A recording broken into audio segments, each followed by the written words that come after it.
Principio y base de la teología igual a cristología. Es el tema que abordaremos hoy. Este mensaje es para usted, hermanito católico, y también para usted, hermanito protestante, y aquel que dice llamarse ateo, que no cree en Dios. Principio y base de la teología igual a cristología. Pues bien, vamos a empezar. La teología es la reflexión del creyente sobre los contenidos de la fe, más nada. Nos esforzamos por comprender mejor lo que ya creemos. Sepan que el principio y las bases de la teología están en el tratado de Cristología. En el misterio de la persona y de la obra de Jesús, de lo que Él nos enseñó, no podemos salirnos de ahí. No podemos salirnos de ahí. Podemos hablar también de Dios, del hombre y del ser humano según el proyecto de Dios, su origen, su destino y el camino. ¿Para qué? Para ser verdaderamente feliz. Vean, mi nombre es Ángel Gallo. Soy laico católico nicaragüense. Y antes de empezar, pongámonos en las manos del Señor. Bien. Amado Señor Jesús, al iniciar este día solo te pido que fortalezcas mi fe. Y por favor, ayúdame a ver las oportunidades de poder servir a los demás. Pero sobre todo, Señor, ayúdame a ser testimonio de tu amor y de tu gracia, para que tu paz reine en mi corazón y en mi entorno. Amén. Que así sea. Bendito seas y alabado, Señor Jesús, hoy y siempre, por los siglos de los siglos. Amén. Gracias, Padre mío, y en el nombre de Jesús y el Espíritu Santo, por haberme permitido dirigirme a ti en esta pequeña reflexión llena de amor, cariño y comprensión, y con los deseos de poderte servir hoy y siempre por los siglos de los siglos. Amén. Gracias, Señor. Bien, vamos a continuar.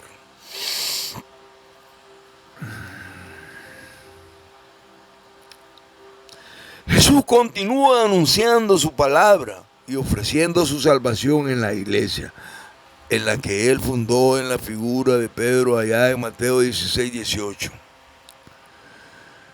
Esta iglesia que es su cuerpo y su esposa. Él sabía que había de desaparecer corporalmente de la tierra un día. Eso lo traía clarito, clarito, clarito como el agua de mayo. Pero quería que su obra permaneciera a través de los siglos inalterablemente. Y saben, para eso fundó la iglesia.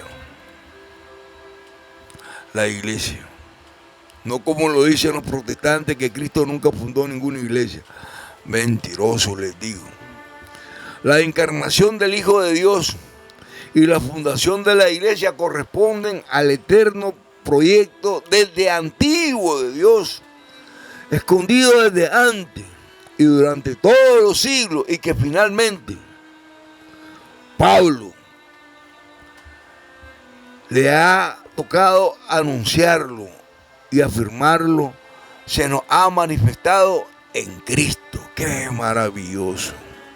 Efesios 1, 5 y después del 9 al 10 nos viene a aclarar esto. Escuchemos. Eligiéndonos de antemano para ser hijos adoptivos por medio de Jesucristo, según el beneplácito de su voluntad. Verso 9. Dándonos a conocer el misterio de su voluntad según el benévolo designio que en Él se propuso de antemano.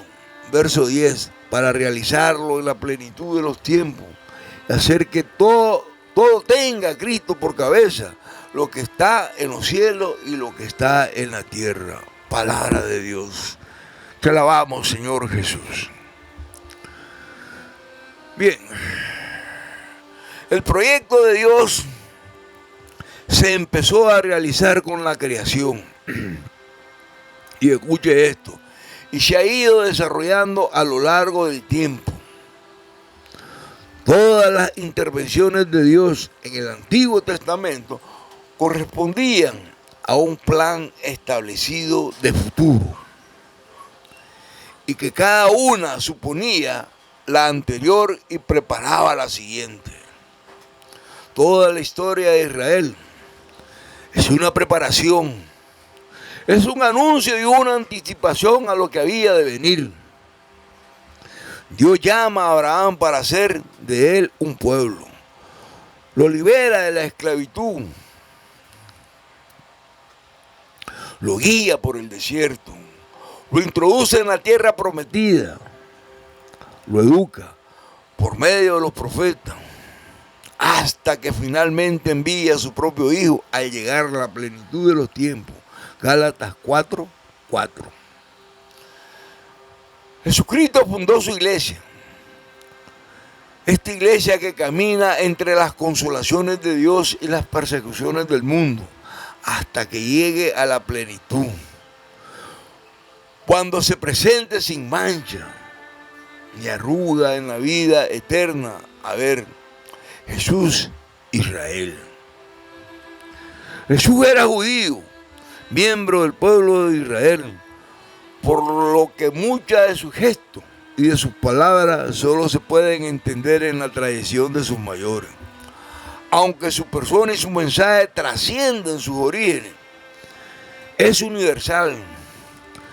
Surgen en un contexto concreto que necesitamos conocer para poderlo comprender. A ver, Juan Bautista predica a Israel la conversión para el perdón de los pecados. Quiere reunir y preparar a Israel ante la inminencia del juicio final.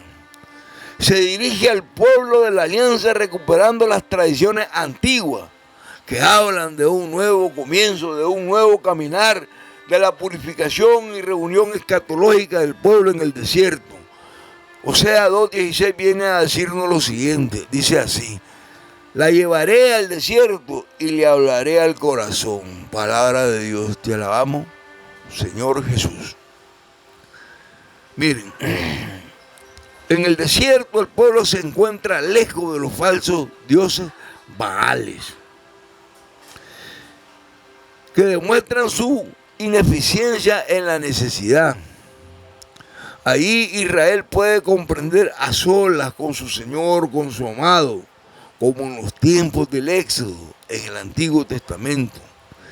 Israel es presentado como un semillero de Dios que ha echado raíces en la tierra prometida. Los judíos pensaban que no podían ser arrancados de su propio pueblo.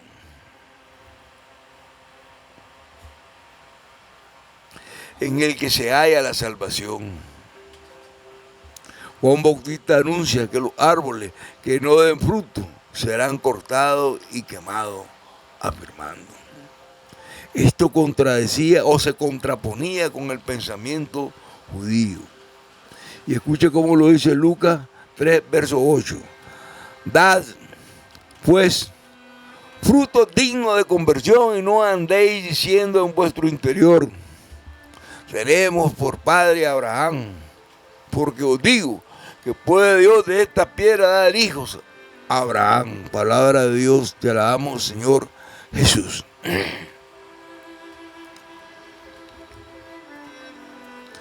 Juan no se dirige a la humanidad en general. Juan Bautista se dirige al pueblo de Israel. Ahí fue enviado. Le preocupa la reunión del resto de Israel, de un pueblo que cumpla la voluntad de Dios, igual que a los asenios, a los fariseos o a los celotes. Jesús también quiere congregar y preparar al pueblo para Dios.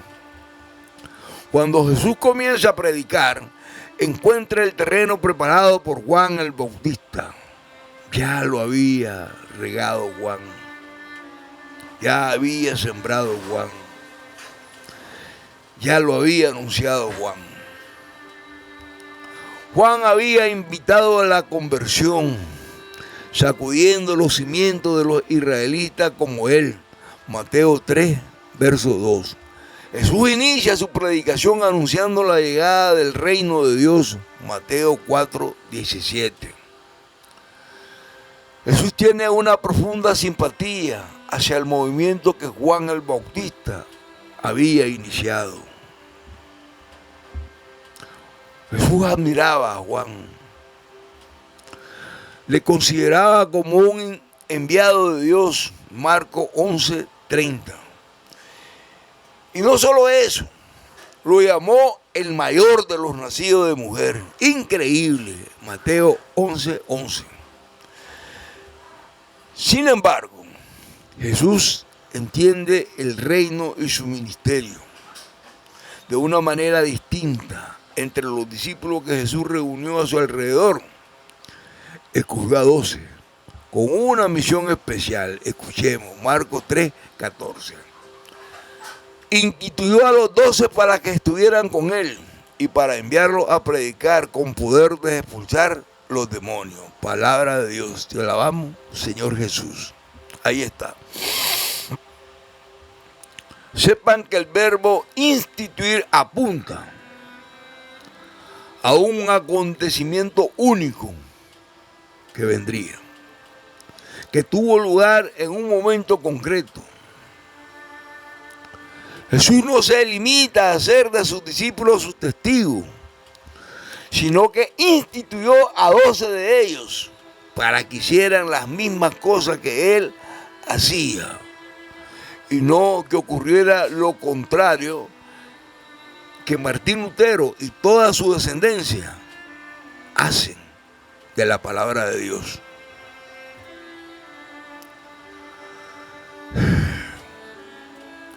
Jesús enseñaba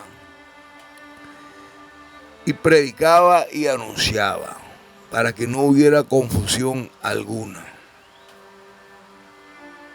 No, Señor. El sentido de esta acción quedó profundamente grabada en la mente de los creyentes que les escucharon en ese momento, en esa época, que se dieron cuenta que era una acción profética, Israel vivió como un solo reino, pero esto ocurrió solo en los tiempos de David y Salomón. A la muerte de este se dividió en 2 reinados o en 2 reinos. Judá en el reino del sur, 2 tribus y media formaban Israel. En el norte, Samaria, 9 tribus y media. Y algo más, estas tribus nunca, jamás volverían a estar unidas. Con el tiempo primero desaparecerá el reino del norte, el cual cae definitivamente en el año 722 a.C. y sus habitantes se mezclaron en el destierro con otros pueblos. Pero lo que solo sobrevivirán son las tribus del reino del sur que la conforman: Judá, Benjamín y Levi. Se espera que al final de los tiempos escatológicos de la salvación se restablezcan las 12 tribus, las que finalmente vivirían unidas formando una sola unidad. Éxodo 33, 48. En el llamado a los 12 apóstoles, Jesús realiza y expresa de manera clara y visible la reunión de Israel para formar la comunidad escatológica de la salvación. Escuche bien, para formar la comunidad escatológica de la salvación. Esta se realiza anticipadamente. Lo que se había anunciado para el futuro, aquí se comprende el primer envío del Señor. Escuchemos Marcos 10, 5 al 6. A estos 12 envió Jesús, después de darle estas instrucciones: no toméis camino de gentiles, ni entréis en ciudades samaritanas. verso 6. Dirigido más bien a las ovejas perdidas de la casa de Israel. Palabra de Dios, te alabamos, Señor Jesús. A ver. Las ovejas perdidas son imagen del pueblo.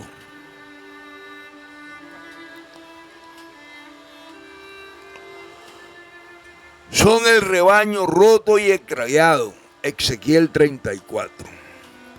La reunión de las ovejas de Israel, maltratadas por pastores inicuos, se está realizando tal como lo anunció Ezequiel. Jesús elige a los 12 a conciencia y antes de hacerlo pasa toda la noche en oración. ¡Qué hermoso! Jesús no eligió arbitrariamente, no eligió unilateralmente. Entró en comunión con el Padre primero. Pasa toda la noche en oración. Lucas 6, 12 al 13. Estos provienen de distintos lugares y ambientes. Entre ellos se encuentra incluso un publicano y un celote, las dos fuerzas más antagónicas del momento. ¿Para qué? Para que resultara evidente la clara congregación de todos los israelitas en un único y un solo rebaño. A los enfermos del pueblo de Dios, Jesús los curó en numerosas y variadas situaciones. Este hermanito lo reconocen hasta sus enemigos. Mateo 12, 24. Junto con el mismo Herodes también. Lucas 23, 8. Precisamente bien sabemos que estas curaciones lo hicieron extraordinariamente famoso y rápido en todo el país. Estas otras son señales de la proximidad del reino. Cuando la higuera echa yemas, se sabe que el verano está cerca. Cuando se ven los portentos de Jesús, hay que reconocer que el reino está cerca. Lucas 21, 29 y siguiente. Así hay que interpretar también su victoria sobre el mal. El reino de Dios ha llegado. Lucas 11, 20. Los profetas habían anunciado la restauración escatológica del pueblo de Dios, en la que desaparecerían las enfermedades, el sufrimiento y la muerte. Se desplegarán los ojos de los ciegos y las orejas de los sordos se abrirán. Entonces saltará el cojo como ciervo y la lengua del mudo lanzará gritos de júbilo. Isaías 35:5. Texto retomado por Jesús para explicar su misión.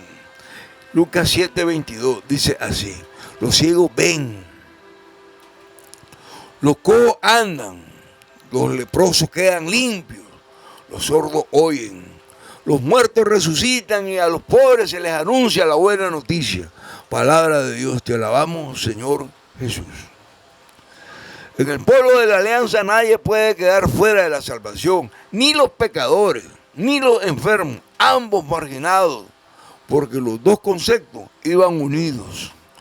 Las tres primeras peticiones del Padre Nuestro, que están en singular y piden cosas buenas: santificado sea tu nombre, 1, 2, venga tu reino, 3, hágase tu voluntad, singular las tres. Son tres frases muy breves en griego, 4 palabras en arameo, 2 con el verbo al inicio y que terminan con el sufijo posesivo, tuyo. Esta era la forma verbal, es una circunlocución que la piedad judía utiliza para poder o para poner a Dios como sujeto sin nombrarlo. Se está pidiendo que Dios haga algo, que santifique su nombre, que haga llegar su reino, que cumpla su voluntad. Las tres están íntimamente ligadas para entender cómo Dios santifica su nombre. Hemos de leer Ezequiel 36. El nombre de Dios ha sido profanado por los gentiles, que se ríen de él y de su pueblo, vencido y humillado en el desierto.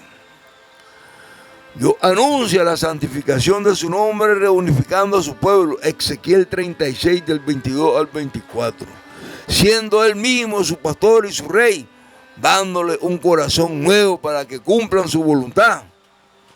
A ver, hermanito, vamos terminando ya, vamos concluyendo. No les quito más de su tiempo. Escuchen, termino.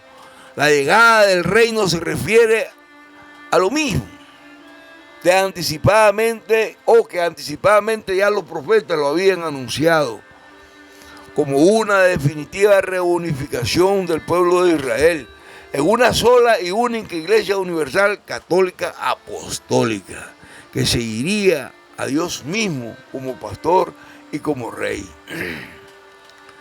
Con distintas palabras termino la tercera petición que pide lo mismo, la voluntad de Dios, expresada a través de su mensajero, es la salvación del pueblo, su perdón, la nueva alianza y la reunificación final. Reúne y recrea a su pueblo,